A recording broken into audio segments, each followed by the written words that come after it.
समोर फोटो घ्या. हसा स्माईल याला घे कट झाला. कुंडली कवरदे हरी विठ्ठल श्री ज्ञानदेव तुकाराम पंढरीनाथ महाराज की जय. बुके पण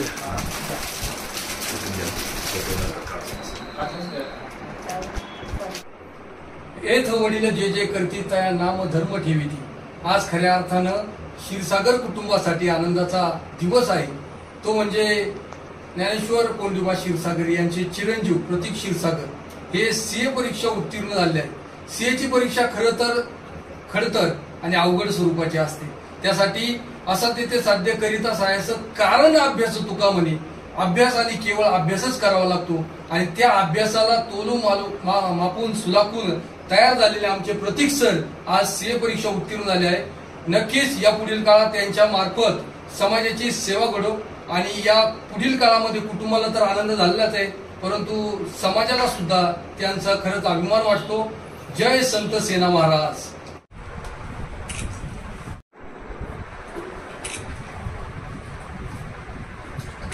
थँक्यू. आजचा दिवस म्हणजे अत्यंत आनंदाचं म्हटलं तरी चालेल. म्हणजे त्याला अर्थही तसाच आहे.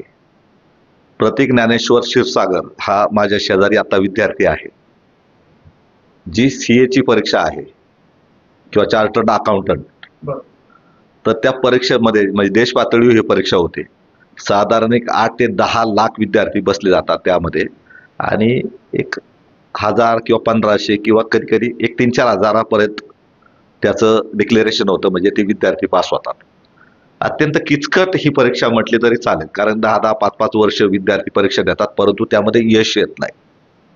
विशेष करून जारकवाडी सारख्या, म्हणजे जारकवाडी हे जर खेडेगाव म्हटलं तरी वावगं ठरणार नाही.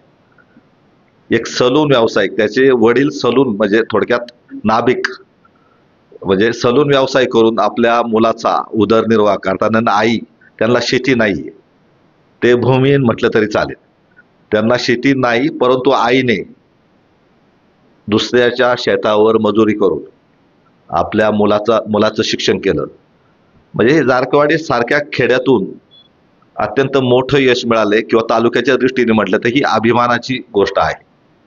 विशेष करून वडील सलून कारागीर, त्यांचे जेमतेम 10वी शिक्षण, आईचे जेमतेम शिक्षण, आणि जो प्रतीक आहे तर तो अत्यंत म्हणजे त्यालाही दिशा नाही, परंतु एक वडिलांचा व्यवसाय जो आहे त्याला हातभार लावून आपलं शिक्षण त्यांनी आता पूर्ण केलेलं आहे. आणि आज सकाळीच चार्टर्ड अकाउंट म्हणजे सीए परीक्षा तो पास झाला आहे. ही खूप कौतुकास्पद गोष्ट म्हटली तरी चालेल, कारण इतर विद्यार्थ्यांनी सुद्धा ही दिशा घेण्यासारखी बाब आहे. चार्टर्ड अकाउंटंट म्हणजे लेखापाल, जे मोठ्या कंपन्या असतात किंवा खाजगी काही प्रॉपर्टी असतात, संस्था असतात, त्यामध्ये त्याचा हिशोब तपासणी, म्हणजे जे UPSC देश पातळीवर परीक्षा असते त्याच्या खालोखाल किंवा त्याला थोडी समांतर म्हटलं तरी ही परीक्षा आहे. UPSC झाला म्हणजे तो सरकारी नोकरीत जातो आणि चार्टर्ड अकाउंटंट झाला तर तो खाजगी नोकरी करू शकतो, सरकारीमध्ये जाऊ शकतो, मोठ्या कंपन्यांमध्ये हिशोब करण्यास. तर ती परीक्षा प्रतीकनी अत्यंत चांगल्या पद्धतीने संपादन करून म्हणजे यश मिळून एक आपल्या सगळ्या ग्रामीण भागातील विद्यार्थ्यांना एक चांगला संदेश दिला आहे. त्याबद्दल मी प्रतीकचं प्रथम अभिनंदन करतो आणि त्याच्याकडून त्याची यशोगाथा जाणून घेऊया. नेमकं प्रतीकने कशा पद्धतीने अभ्यास केला, कोणत्या कोणत्या अडचणी आल्यात आणि त्याच्यावर मात कशा पद्धतीने केली, यावर आपण आता त्याच्याशी भाष्य करणार आहोत. प्रतीक नमस्कार. आंबेगाव वार्ता वृत्तवाहिनीच्या स्टुडिओमध्ये स्वागत करतो. प्रतीक, आज तू सीएची परीक्षा पास झाला, सकाळी निकाल जाहीर झाला, म्हणजे तू काय संगणकावर पाहिला, तर त्यावेळेस तुला काय वाटलं, एकंदर काय मनामध्ये वाटलं? सुरुवातीला तर तुमचं धन्यवाद, तुम्ही तुमच्या चॅनलवरती बोलण्याची संधी दिली मला. कारण हा फक्त माझा एकट्याचा प्रवास नाही आहे, ग्रामीण भागातल्या अशा भरपूर मुलांचा प्रवास आहे. सो त्यासाठी तुमचं मी परत एकदा आभार मानतो. आणि सुरुवातीला ज्यावेळी मी रिझल्ट बघितला तर ॲक्च्युली त्यावेळी मी मित्रासोबतच होतो आणि मित्रांनी बघितला खरं तर माझा रिझल्ट. त्याने मला सांगितलं की तू पास झाला आहे. त्याने मला सांगितल्यानंतर मला विश्वासच बसत नव्हता की काय झालंय, काय चाललंय. म्हणजे असं 5 मिनिटं जसं बोलतात सुदबुद हरवून जाणे, तसं जाणवलं मला. पण त्यानंतर मी बघितला बघितल्यानंतर पण त्याला मी सारखं विचारत होतो, खरंच मी पास झालोय का, पास झालोय का. आणि त्या आनंदाच्या भरात इतकं हे झालं मला की मी ठरवलंच होतं सुरुवातीला, काही झालं तरी पहिला फोन आई वडिलांना. तर तशा हिशोबानेच मग रिझल्ट बघितल्यानंतर घरी फोन केला सगळ्यांना, त्यांच्याशी बोललो वगैरे, मित्रांचे वगैरे फोन, अजूनही सारखे फोन चालूच आहेत दिवसभर आज. तर चांगलं वाटतंय, ज्या गोष्टीसाठी लढा चालू होता कुठंतरी ते एक यश मिळालंय, असं एक अभिमान पण वाटतोय. बघा, प्रतीकने अत्यंत चांगल्या पद्धतीने यश मिळवले आणि परिस्थिती जेमतेम पहिल्या झटक्यात, म्हणजे याला महत्व आहे. कारण अनेक वेळा रिपिटेशन होतं किंवा विद्यार्थ्याची मानसिकता राहत नाही किंवा कधी कधी परीक्षेमध्ये गोंधळ होतो किंवा कधी कधी चांगले विद्यार्थी सुद्धा या परीक्षांच्या फेरफारमध्ये नापास होतात आणि त्यांच्या मनोबलावर परिणाम होतो.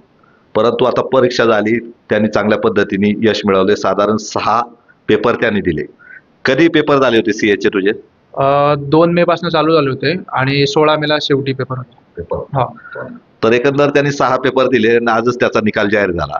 विशेष करून ग्रामीण भागातून त्यांनी एक शिक्षण पूर्ण केलं आहे. तर तुझं पहिलं प्राथमिक शिक्षण कुठं सुरू झालं आणि कुठपर्यंत कसा शिक्षणाचा प्रवास झाला याबाबत थोडी माहिती सांगा. हो, नक्कीच. माझं सुरुवातीला जिल्हा परिषद प्राथमिक शाळेमध्ये शिक्षण झालं 7वी पर्यंत, जारकरवाडीमध्येच.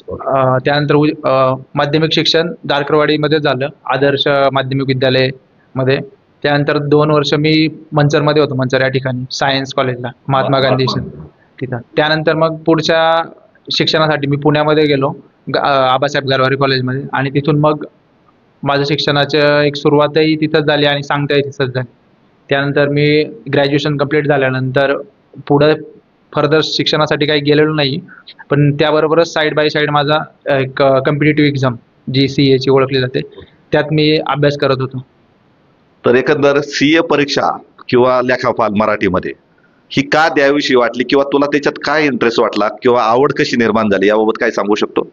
हो, सुरुवातीला मी ज्यावेळी 9वी 10वीला असताना आमच्या एक शिक्षिका होत्या, त्यांचं मी आवर्जून नाव घेऊ इच्छितो, शिंदे मॅडम म्हणून. आणि मी आज CA फक्त त्यांच्यामुळेच आहे कदाचित, कारण त्यावेळी मी फर्स्ट टाइम ते नाव ऐकलं की CA म्हणून पण काहीतरी असतं.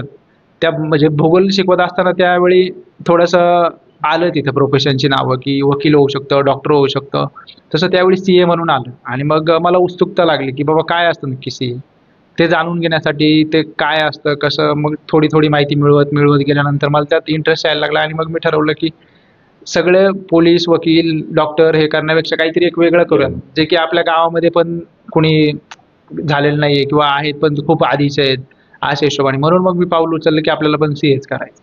सो अशी मग सुरुवात झाली. तर CA परीक्षा समजा तुझं उद्दिष्ट होतं ते साध्य झाले, तुझं खूप चांगलं आहे. म्हणजे जे मनामध्ये ध्येय बाळगलं होतं तिथपर्यंत पोहोचलाय. परंतु आता हेच करत असताना समजा आई असेल किंवा वडील असेल, यांनी अत्यंत खडतर परिस्थितीत तुला शिक्षण दिलंय. कारण पुण्यासारख्या ठिकाणी राहणं किंवा 5 वर्ष एवढं शिक्षण किंवा हॉस्टेल, बाकीचा खर्च आणि परिस्थिती जमते. आई तर तुमची मजुरी करून तुमच्या कुटुंबाला हातभार लावायची किंवा वडील सलून कारागीर म्हणून गावात जे काम असायचं ते करायचे आणि त्याच्यातून तुझं शिक्षण झालं. तर तुझ्या आई वडिलांबाबत तुझं काय मत आहे किंवा त्यांनी काय कष्ट केले किंवा तुला काय गाईडलाईन केली का, काय सांगू शकतो? गाईडलाईन्स म्हणजे मी असं पूर्ण तरी सांगणं खूप वेळ घेणं ठरेल तुमचंही, पण एक थोडक्यात सांगतो की जे काही माझं आज आहे, मी माझे आई वडील आणि माझा लहान भाऊ यांच्यासाठीच आहे. मला आई वडिलांनी शिकवलं हे तर ठीक आहे, पण एक मोठा भाऊ म्हणून घरात एक जबाबदारी असते की बाबा लहान भावाचं शिक्षण करणं किंवा काय. पण माझ्या बाबतीत ही गोष्ट थोडी उलटी ठरली. माझ्या आई वडिलांनी काम केलं, कष्ट केलं, त्याचबरोबर माझा लहान भाऊ पण. खरं तर मला त्याच्या शिक्षणाची जबाबदारी घ्यायला हवी होती, पण मी पुण्याला गेल्यानंतर दुकानाचं म्हणजे जो व्यवसाय आमचा, तो व्यवसाय सांभाळायला त्यांनी सुरुवात केली. सो मग माझ्या यशात त्याचाही मोठा वाटा आहे. माझ्यापेक्षा जास्त उलट त्यांचे कष्ट आहेत, माझं फक्त नाव आहे या यशाला. बाकी सगळे जे काही आहे सगळ्या गोष्टीचं क्रेडिट हे मी माझ्या आई वडील, लहान भाऊ आणि जे कोणी माझे सगळे सदिच्छा दूत आहेत त्या सगळ्यांना देतो मी. तर आता तुझं प्राथमिक शिक्षण जारकवाडीत झालं, माध्यमिक हे तिथेच झालं. मग त्यावेळेस तू सलून कारागीर वडिलांना काही व्यवसायाला हातभार लावायचा? हो, त्यावेळी मी म्हणजे इयत्ता 5वी पासूनच दुकानामध्ये कामाला जायचो. वडिलांचं सुरुवातीपासूनच होतं की शिक्षणात एवढं कॉम्पिटिशन आहे, गावात भरपूर मुलं आहेत जे की उच्च शिक्षित आहेत, पण आज परिस्थिती बघितलं तर पुण्या मुंबईसारख्या ठिकाणी जो पगार मिळतो त्यात कुठेतरी ॲडजस्ट करणं हे पॉसिबल नाही आहे. सो मग त्यावेळीच त्यांनी ठरवलं होतं की आपल्या मुलाचं उद्या काही हो न हो ती नंतरची गोष्ट, पण त्याला स्वतःच्या पायावरती तर उभा करू शकतो. अशा हिशोबाने मग त्यांनी मला व्यावसायिक प्रशिक्षण द्यायला सुरुवात केली. दुकानात काम करणं लहानपणापासून. सुरुवातीला तर मी ज्यावेळी दुकानात जायचं त्यावेळी सलून व्यवसाय म्हटल्यावरती कुणी कस्टमर बसत नाही तुमच्याकडे लवकर. भीती वाटते प्रत्येकाला की बाबा हा काय करेल, कापल किंवा काय होईल. सो म्हणून माझी सुरुवात झाडून घेण्यापासून झाली दुकानात. आणि त्यानंतर माझी 10वीची परीक्षा झाल्यानंतर 10वीला पण मी शाळेमध्ये दुसरा होतो. त्यानंतर मी ठरवलं की बाबा मला व्यावसायिक प्रशिक्षण पण घ्यायचं आहे. म्हणजे उद्या मी काय होईल ना हे मलाही नाही माहिती. हां, तर आपलं जी गोष्ट आपल्या हक्काची आहे हां, तर ते करूया सुरुवातीला. म्हणून मग मी माझे नातेवाईक आहेत वाघोलीमध्ये, त्यांच्याकडे गेलो, तिथं शिकलो. त्या संबंधांचंही कौतुक ज्यांच्यामुळं मी उत्कृष्ट कारागीर पण झालो. आल्यानंतर मी 1-2 वर्षामध्ये पूर्ण गावाचं जे बोलतात म्हणजे दुकानं कॉम्पिटिशन असताना पण व्यवसाय पूर्ण काबीज केला.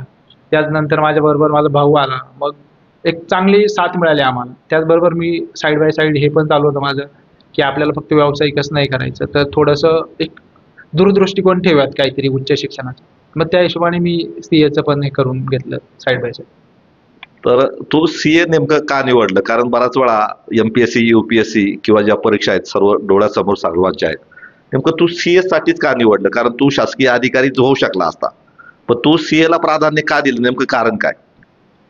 सीएला प्राधान्य देण्याचं म्हणजे एक मनाची एक गोष्ट होती माझी. मी लहानपणी बघितलं होतं ज्यावेळी आपण म्हणजे मी कोणाला वैयक्तिक टीका टिप्पणी नाही करते. आज माझे मित्र आहेत, खूप मोठे मोठे चांगले अधिकारी आहेत, तहसीलदार आहेत, PS आहेत किंवा उच्च शिक्षित पदावरती. पण मी एकच सांगू इच्छितो की त्यांनी ते बघितलेलं दृश्य आहे की ज्याच्यामध्ये आपण पाहतो कुठल्याही कार्यालयात गेल्यानंतर की तुम्हाला त्या ऑफिसरपर्यंत पोहोचायचं म्हणजे तुमचा खिसा गरम करायला लागतो, समोरच्याचा गरम करायला लागतो. आणि एक सर्वसामान्य म्हणून ही गोष्ट मलाही कधी आवडली नाही. कारण माझं एक काम असेल कागदपत्र काहीतरी काढण्यासाठी मला कधीच नाही वाटलं. कारण सरकार हे तुमच्या आमच्यासाठी करत असतं आणि आपण कुठेतरी 2,000 रुपयाची शिष्यवृत्ती घेण्यासाठी 4,000 रुपये खर्च करून बसतो. कागदपत्र जमवा, शिपायाला 500 द्या, वरती 1,000 द्या. त्यामुळे मला गव्हर्नमेंट सेक्टरमध्ये कधी इंटरेस्टच आला नाही. म्हणून मी ठरवलं की काहीतरी वेगळं करायचं आपल्याला. नाही काय झालं तरी चालेल, पण गरीब लोकांचा तळतळाट नाही घ्यायचं. सो मग अशा हिशोबाने मी पावलं उचलली. हा म्हणजे बघा, म्हणजे थोडक्यात आपल्याला एक सर्वसाधारण म्हणायचं का जिथं भ्रष्टाचाराला वाव असेल किंवा भ्रष्टाचार केल्याशिवाय काम होत नाही, त्याच्याकडं तुझा म्हणजे पाहण्याचा दृष्टिकोन वेगळा होता. आणि जिथं समजा जी संबंधित खाती असतील, म्हणजे कोणाच्या विरोधात आपण बोलत नाही, परंतु एकंदर चाललेलं जे दृश्य आहे ते मनाला वेदना देणारं आहे. सर्वसामान्यांची कामे नियमात असणारी ती होत नाही. त्यामुळे प्रतीकनी या शासकीय अधिकारी होण्यापासून थोडक्यात नकार दर्शवला आणि एक चांगल्या पद्धतीने सीए मध्ये परीक्षा उत्तीर्ण होऊन त्यांनी यश संपादन केले. तर अशा पद्धतीने जर सर्वांनीच चांगल्या पद्धतीने उद्दिष्ट डोळ्यासमोर ठेवून आपलं यश सफल केलं तर ह्या भारताचे चांगले युवक सुद्धा चांगल्या पदावर जाऊ शकतात किंवा चांगल्या चांगल्या पोस्ट स्वतः आत्मसात करू शकतात. तर यामध्ये तू आता एक तुझे जे मित्र आहेत किंवा जे विद्यार्थी आहेत किंवा ज्यांना सीए व्हायचे त्याबाबत तू काय संदेश देऊ शकतो? काय मत त्यांना कशा पद्धतीने मार्गदर्शन करू शकतो? सध्या तरी म्हणजे मी एवढंच सांगेल की ज्या गोष्टीची तुम्हाला आवड आहे ती गोष्ट मनाशी धरा. मी सीए केले, तुम्ही कराल, यात काही हेच नाहीये. पण तुमच्या मनाची काय जिद्द आहे? तुम्हाला कोणाला पोलीस व्हायचंय, वकील व्हायचंय, इंजिनियर व्हायचंय, डॉक्टर व्हायचंय, तुम्ही ज्या सेक्टरमध्ये गेल्यानंतर तुम्हाला प्राऊड वाटेल असं कुठलंही काम असू दे, त्या कामासाठी जा. सीए तर ठीक आहे, एक भाग आहे आयुष्याचा. आज मी सीए झालो हे एक आयुष्याची गोष्ट आहे थोडक्यात. पण आयुष्यात तुम्हाला फक्त टेम्पररी ज्याला बोलतो आपण क्षणिक आनंद तो नकोय. कारण आज सीए झाल्यानंतर उद्या माझ्यावरती जबाबदाऱ्या आहेत, मोठ्या मोठ्या कामं आहेत मलाही भरपूर. उद्या तुम्ही कलेक्टर असाल तर तुमच्याकडेही कामं आहेत. पण तुम्ही जर त्या कामात खरंच इंटरेस्टेड असाल, स्वारस्य असेल, तुम्हाला आनंद असेल, तरच त्यासाठी जा.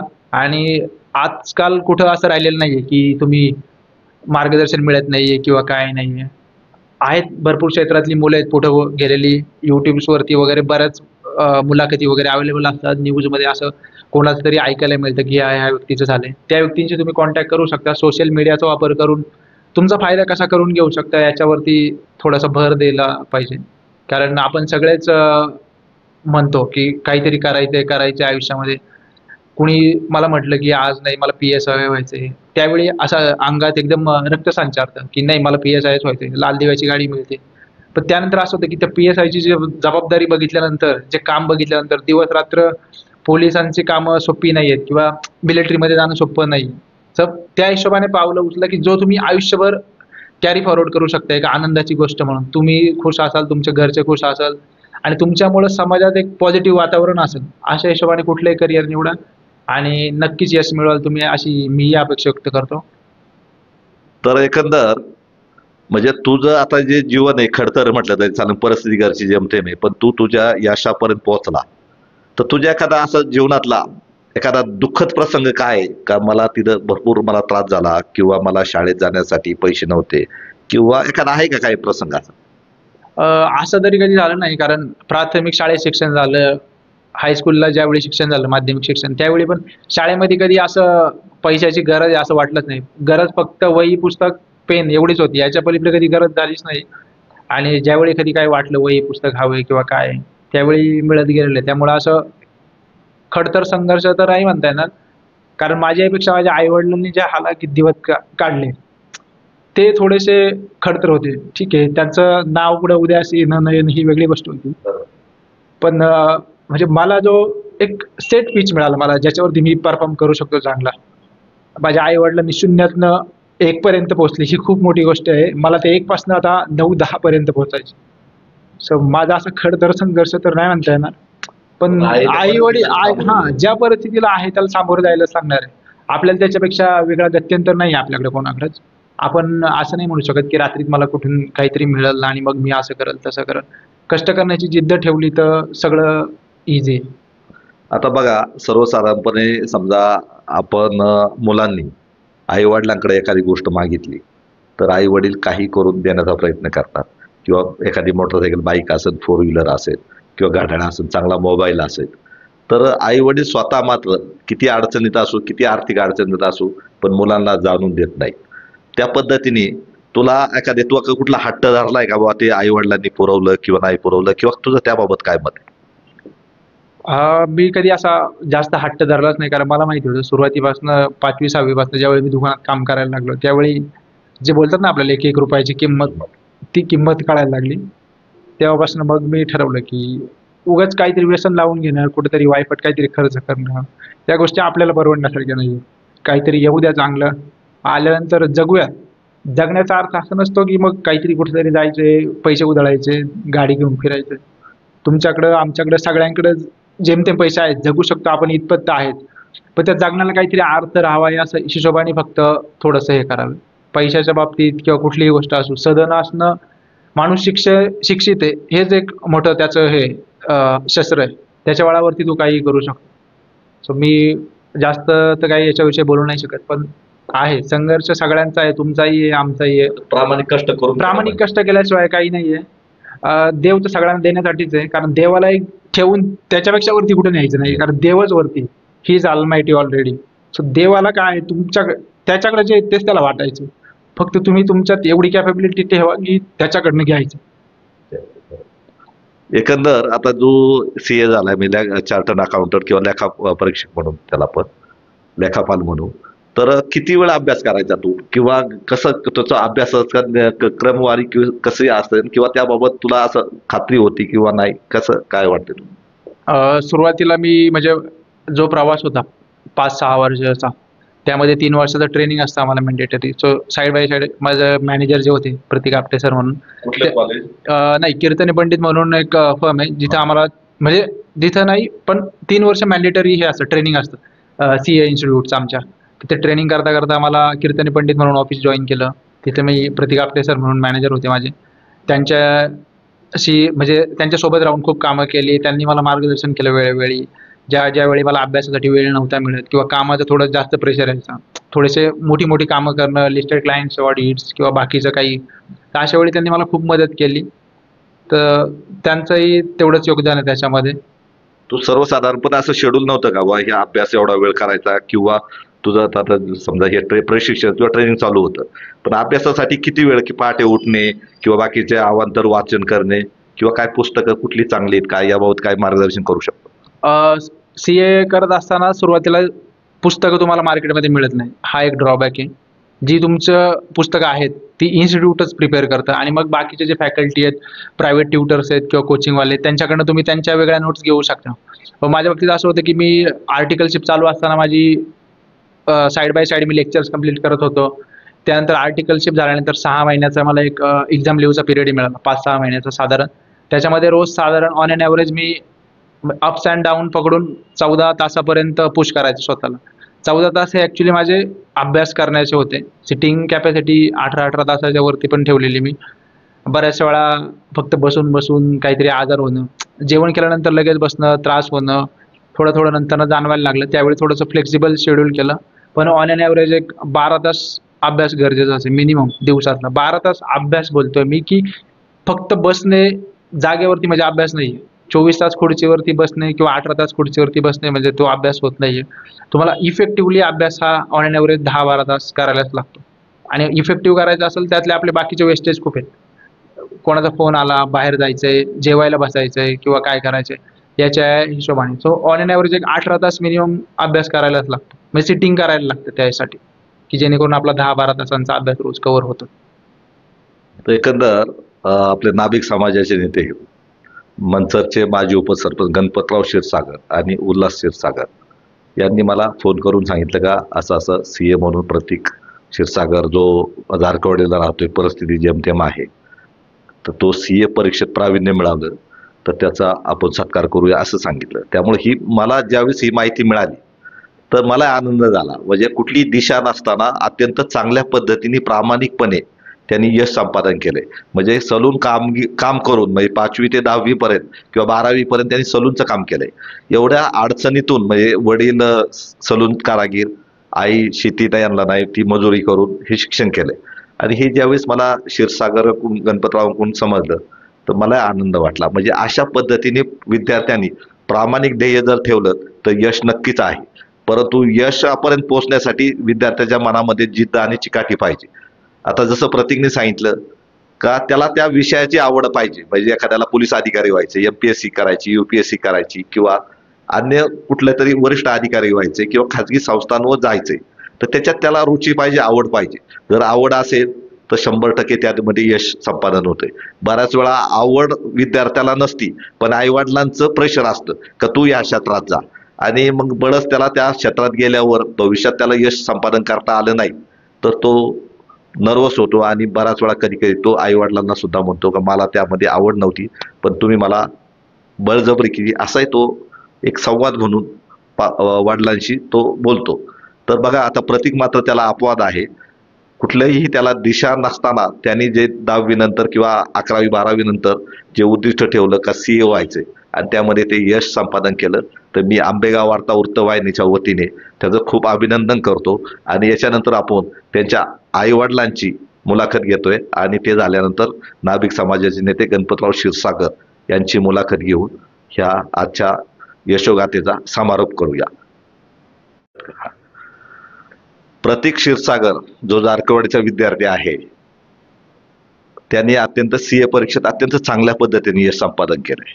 म्हणजे आजच निकाल जाहीर झाला आणि ते आता आंबेगाव वार्ताच्या स्टुडिओमध्ये आलेले आहे.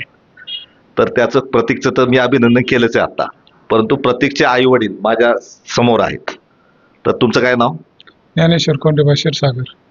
तर प्रतीकने जे यश संपादन केलं तुम्हाला काय वाटतंय? म्हणजे ते मुलगा म्हणून तुमचं काय मत आहे? नाही, मुलगा म्हणून त्याचं कर्तव्य त्याने पार केलं. कारण आईबापाची जी इच्छा आहे त्याने ती पूर्ण केली.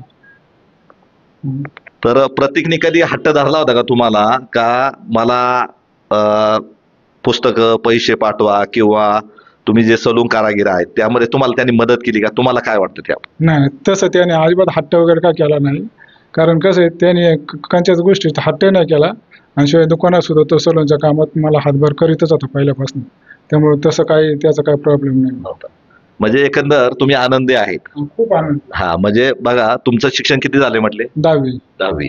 आणि तुम्हाला वाटत होतं का हा प्रतीक काहीतरी वेगळं विश्वात जाईल किंवा चांगल्या पद्धतीने गुण संपादन करेल असं वाटलं होतं पहिल्यापासून? म्हणजे सुरुवातीला नव्हतं वाटलं, पण ज्या टायमाला त्याने 10वीची परीक्षा दिली ना त्याच्यानंतर मला पूर्ण विश्वास त्याचा पडला. कारण कसं तो म्हणला फक्त तुम्ही आहे ना, माझं जे लागण खर्च तेवढा फक्त पुरवा, मी तुमची इच्छा काय आहे ती सगळी पूर्ण करणार म्हणलं. त्याच्यामुळे मी आणखी सपोर्ट द्यायचा प्रयत्न केला. केला. बघा आता सध्या पारंपरिक कारागीर किंवा कोरोना नंतर सलून कारागीर किंवा सलून दुकानांची सुद्धा काही प्रमाणात संख्या कमी झाली. आता आधुनिकतेचा सगळीकडे दुकानं झगमगाट झालाय, मोठमोठे दुकानं झाली, एसी झाले. पण तुम्ही खेडेगाव सारख्या ठिकाणी सलून व्यवसाय करून प्रतीकच्या शिक्षणाला हातभार लावला. हे कसं शक्य, कशा पद्धतीने ताळमेळ बसवला? नाही ताळमेळ मी कसं बा, आपल्याला माहिती आहे आपल्या मुलांचं भवितव्य घडवायचे. मग 10 रुपये आले ना, कमीत कमी 5 रुपये त्यांच्यासाठी बाजूला ठेवायचे आणि 5च रुपये खर्च करायचा. तेवढीच फक्त जिद्द धरली होती. म्हणजे थोडक्यात पोटाला चिमटा घेऊन हाऊस मौज याला मुरड घालून, कारण मुलाला पुण्यामध्ये शिक्षण घ्यायचंय, त्याला खर्च लागणार आहे हे गृहीत धरून तुम्ही स्वतःच्या पोटाला चिमटा घेऊन किंवा अनावश्यक जो खर्च असेल तो करायचा नाही, आवश्यक असेल तेवढाच करायचा. काय मत आहे तुमचं? नाही तेच पूर्ण केलं ना मी. त्याच पद्धतीने केलं, कारण पोटाला सुद्धा पीळ मारूनच त्याची इच्छा पूर्ण केली आणि त्याने सुद्धा आमचं स्वप्न साकार केलं. तर ज्यावेळेस सीए परीक्षा पास झाला किंवा त्याला ते मार्क्स कळाली, त्याने तुम्हाला फोन केला, त्यावेळेस तुम्हाला काय वाटलं? त्यावेळेस आता काय माहिती का, सांगणं सुद्धा सांगा. बोला. म्हणजे कसं एकदम भरून येतं. खूप आनंद झाला. खूप आनंद. म्हणजे एवढं करणं सोपं नाही. आता आपण प्रतीकच्या आईशी थोडा संवाद साधू. काय नाव तुमचं? वैशाली ज्ञानेश्वर क्षीरसागर. वैशाली ज्ञानेश्वर. तुमचं शिक्षण किती झाले? 7वी. तर प्रतीकच्या ज्यावेळेस आता जे सीए परीक्षा पास झाला किंवा हे जे होण्यासाठी तुम्ही अत्यंत कष्ट केले, म्हणजे तुम्ही मजुरी केली, त्यांनी सांगितलं वडिलांनी व्यवसाय केला, ठीक आहे, पण मजुरी करून, म्हणजे तुम्हाला शेती नाहीये आणि मजुरी करून तुम्ही त्याला शिक्षण किंवा हे प्रपंच चालवलं, तर याबाबत तुमचं काय मत? काय नाही, आमची इच्छा होती का त्यांनी असं आमचं स्वप्न साकार करावं, एवढीच आमची इच्छा होती. हा, कारण तो पण सांगायचा का नाही मी ते करूनच, त्याच्या म्हणजे अंतकरणात सुद्धा जिद्दच होती का मी काहीतरी करूनच दाखवणारे आणि शिवाय सगळ्यांपेक्षा वेगळं करून दाखवणारे, ही त्याची पहिल्यापासून जिद्दच होती. मग त्याला आम्ही तसं साथ देत गेलो ना, ते जसे काही त्याला लागेल पैसे तसं आम्ही पाठवत गेलो, त्याचं स्वप्न साकारच झालं. तर एकंदर ज्यावेळेस प्रतीक, हा बोला काय तुम्हाला? एवढंच नाही, त्याचा तो बारका भाऊ आहे, त्याने सुद्धा आहे ना, हे सगळं सामूहिक यश आहे. म्हणजे तुम्ही आई वडिलांनी कष्ट केले, त्यांनी पण खूप साथ दिली. कारण आमच्या दोघांचे कुठे एवढं सगळं बागत नाहीये ना, पण तो जसा करायला लागला ना, त्याचा सुद्धा आम्हाला खूप सपोर्ट भेटला, ते बारक्या मुलाचा पण. एकंदर ज्यावेळेस हा निकाल जाहीर झाला किंवा प्रतीकने फोन केला, तर त्यावेळेस तुमच्या मनाला काय वाटलं? खूप आनंद झाला, खूप आनंद. काय करून काय नाही असं झालं मला तर, आणि आनंद अश्रू पण खूप व्हायला लागले आपोआप. ठीक आहे, हरकत नाही. म्हणजे प्रतीकने जे यश मिळवलं त्याच्या आई वडिलांना सुद्धा अश्रू अनावर झाले. तर अशा पद्धतीने आई वडिलांचं नाव प्रतीकने खऱ्या अर्थाने सार्थक केलं असं म्हटलं तरी वावगं ठरणार नाही. म्हणजे आई वडील जरी आता भावनावर झाले असले, केवळ हे एका दिवसात तयार होत नाही, त्याला अनेक दिवस लागतात. तर त्याच्यात प्रतीक मात्र त्याच्यात यशस्वी ठरला आणि आई वडिलांची त्यांनी सुद्धा मनं जिंकली आणि आई वडिलांनी सुद्धा प्रतीकची मनं जिंकली असं म्हटलं तरी वावगं ठरणार नाही. खूप आज आनंदाचा दिवस आहे. त्या पद्धतीने प्रतीकच्या पुढील कार्यासाठी मी शुभेच्छा देतो. प्रतीक क्षीरसागर ज्यावेळेस त्याचा निकाल लागला किंवा प्रतीकचा संवाद नाभिक समाजाचे नेते किंवा तालुका संघटनेचे किंवा जिल्ह्याचे नाभिक समाजाचे नेते म्हटले तरी वावगं ठरणार नाही. गणपतराव क्षीरसागर मनसरचे माजी उपसरपंच आहेत, त्यांनी मला फोन केला का प्रतीक आमचा क्षीरसागर जो आहे विद्यार्थी, परिस्थिती जेमतेम असताना त्यांनी सगळं याच्यावर मात करून सीए परीक्षेत चांगल्या यांनी तो यश संपादन केलं. तर त्याबाबत आपण गणपतराव क्षीरसागर यांच्याकडे संवाद साधू. गणपतराव, तुम्हाला काय वाटलं ज्यावेळेस प्रतीकचा संवाद झाला का मला सीए पास झालं, त्याबाबत तुमचं काय मत? प्रथमेशने पहिला फोन केला, प्रथमेश प्रतीकचा भाऊ, हा, की माझा भाऊ सीए झाला. सीए झाल्यानंतर मी माझ्या मुलाला सांगितलं, बबलू पेढे आणून ठेव. कारण असं होतं, प्रथमेश सुद्धा हा माझ्या मुलाकडं हेअर आर्टिस्ट म्हणून काम करतो. तो पण खडतर शिक्षण घेऊन त्याने आज चांगल्या पद्धतीचं दुकान आणि कारागीर चांगला तयार झालेला आहे. माऊली म्हटलं आमच्या भावकीमध्ये पेठ असेल, कारेगाव असेल, मनसर असेल, एक काबाड कष्ट करणारा हा प्राणी. यांनी आपल्या मुलाला चांगल्या पद्धतीचं शिक्षण दिलं, चांगली आज भवितव्य त्यांचं घडवलं. एक छोट्याशा खेडेगावात आपली उपजीविका करत असताना टपरीमध्ये काम करून तो स्वतः आपल्या मुलाचं एवढं भविष्य घडवतो, हे समाजासाठी कौतुकास्पद आहे आम्हाला. आणि CA होणे की त्याच्या पाठीमागे त्याचे आई वडील असतील, माऊली असेल, आमच्या वहिनी साहेब असतील, प्रथमेश भाऊ असेल, यांनी जे त्याला मार्गदर्शन केलं, इतर समाजाच्या लोकांनी मार्गदर्शन केलं. आणि ही मनमिळावू आणि स्वाभाविक अशी मंडळी आहेत की कुणी आलं तरी रामराम श्यामश्याम आणि आपल्या आपल्या पद्धतीने आपला कार्यभाग चालू ठेवणं, एवढं मुलांचं शिक्षण चांगल्या रीतीचं करणं ही एक नाभिक समाजाला दिशा देणारं आणि गर्वस्पद अशी ही आमची बाब आहे. गेली अनेक वर्ष पाहतो समाजातला घटकातला विद्यार्थी आज शिक्षणापासून वंचित किंवा वडिलांच्या हाताखाली काम करत असताना तो स्वतःचे व्यवसाय सांभाळतो. व्यवसायातून आपली उपजीविका पारंपरिक पद्धतीने चालत आलेली असते. परंतु आमच्या माऊलीनी, ज्ञानेश्वर माऊलीनी आपला मुलगा CA केला. खेड, आंबेगाव, जुन्नर, शिरूर ह्या भागामध्ये सुशिक्षित मंडळी आहेत, परंतु त्यांनी एवढ्या चांगल्या पदावर मुलाला आपल्या नेऊन ठेवलं. हा आमच्या क्षीरसागर घराणा असेल, आंबेगाव तालुक्यातील तमाम नाभिक समाजाच्या वतीनं त्यांचा सन्मान करण्यात आलेला आहे. आणि तो एक आम्हाला समाजासाठी एक अभिमान आहे. तो अभिमान असा की आपली परिस्थिती नसताना मोलमजुरी करून सुद्धा आपली मुलं कशी घडवू शकतो, हा समाजापुढे एक आदर्श निर्माण करण्याचं एक ध्येय आमच्या माऊलींनी किंवा त्या प्रतीकनी आज समाजापुढे ठेवलं, याचा आम्हाला सुद्धा मोठा अभिमान आहे. तर एकंदर जे प्रतीक आहे क्षीरसागर, याच्यावर आनंदाचा वर्षा होतो आणि चांगल्या पद्धतीने सगळीकडे कौतुक होत आहे. तर आपले मनसरचे नाभिक समाजाचे एक नेते उल्हासजी क्षीरसागर, म्हणजे त्यांच्या साडूचा तो मुलगा आहे असं त्यांनी सांगितलं. तर उल्हासजी क्षीरसागर यांचं काय मत आहे आपण जाणून घेऊया. काय मत आहे प्रतीकने जे यश संपादन केलं त्याबाबत? जे यश संपादन केलंय ते प्रतिकूल परिस्थितीमध्ये काही घरातले मार्गदर्शन नसताना, कुठलं हे नसतानाही चांगल्या पद्धतीने यश संपादन केलेलं. एकंदर म्हणजे आता जसं गणपतराव क्षीरसागरांनी सांगितलं की खेड, आंबेगाव, जुन्नर, शिरूर तालुक्यात नाभिक समाजाचा पहिला CA असं म्हटलं तरी वावगं ठरणार नाही. आणि पुणे शहर किंवा ग्रामीण भागात इतर ठिकाणी असेल किंवा माहीत नाही, परंतु कोणतीही दिशा नाही, परिस्थिती जेमतेम आणि त्याच्यावर मात करून केवळ परिस्थितीचं भांडवल म्हणून न करता प्रतीकने जे खऱ्या अर्थाने यश संपादन केलं हे अत्यंत कौतुकास्पद आहे. आंबेगाव वार्ता वृत्तवाहिनीच्या वतीने मी प्रतीकला पुन्हा एकदा शुभेच्छा देतो. संतोष वळसे पाटील, आंबेगाव वार्ता वृत्तवाहिनी, मनसर.